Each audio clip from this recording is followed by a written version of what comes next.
ആധുനിക റിപ്പബ്ലിക്ക് ജന്മം വിളിക്കുന്നത് ഫ്രാൻസിലാണ്. ആ റിപ്പബ്ലിക്ക് സ്വാതന്ത്ര്യത്തിന്റെയും സമത്വത്തിന്റെയും സാഹോദര്യത്തിന്റെയും മൂല്യങ്ങളിൽ വ്യക്തികൾ പരമപ്രധാനമാണെന്നും അവർ സ്വതന്ത്രമായ അഭിപ്രായവും നിലപാടുകളുമുള്ള പൗരരാണ്.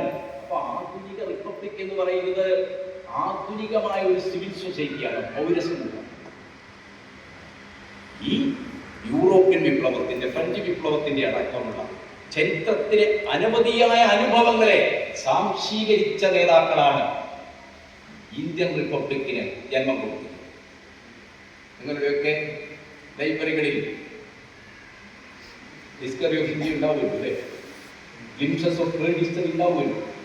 നെഹ്റുവിൻ്റെ ഈ 2 പുസ്തകങ്ങൾ, മറ്റൊന്നും ഞാൻ പറയാം, ഈ 2 പുസ്തകങ്ങൾ മാത്രം വായിച്ചാൽ മതി.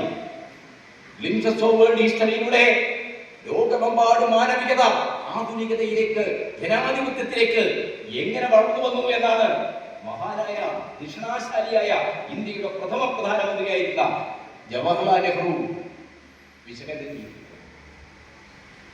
ഇന്ത്യയെ കണ്ടെത്തലിലൂടെ ഇന്ത്യയുടെ ബ്രാഹ്മണ്യ വൈദിക അധികാരത്തിൻ്റെതായ എല്ലാ ധർമ്മശാസ്ത്രങ്ങളെയും ചോദ്യം ചെയ്യുന്ന ഇന്ത്യൻ പാരമ്പര്യത്തിന്റെ, ഇന്ത്യൻ സംസ്കൃതിയുടെ ആധുനികതയിലേക്കുള്ള വഴികൾ എന്ത് എന്നാണ് മഹാനായ ജവഹർലാൽ നെഹ്റു അന്വേഷിക്കുന്നത്.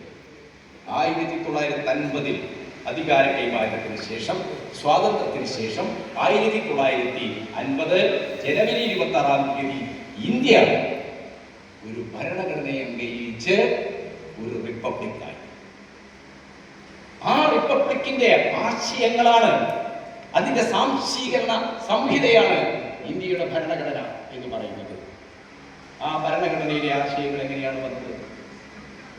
200 വർഷക്കാലം നീണ്ടു നിന്ന അനിശ്ചിതമായ കൊളോണിയൽ വിരുദ്ധ, ബ്രിട്ടീഷ് വിരുദ്ധ സ്വാതന്ത്ര്യ സമരത്തിന്റെ ചരിത്രഗതികളിലൂടെ ഇന്ത്യൻ ദേശീയ പ്രസ്ഥാനം സ്വാംശീകരിച്ച മാനവികതയെ, ജനാധിപത്യത്തെ, തുല്യതയെ ഒക്കെ മുൻനിർത്തിയുള്ള ആശയങ്ങളാണ് ഇന്ത്യൻ ഭരണഘടനയുടെ ഉള്ളടക്കം എന്ന് പറയുന്നത്.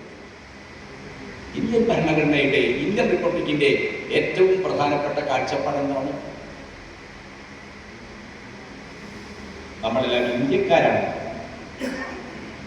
ഇന്ത്യക്കാരായ നമ്മളെല്ലാം തുല്യരാണ്, സഹോദരീ സഹോദരന്മാരാണ് എന്നുള്ളതാണ്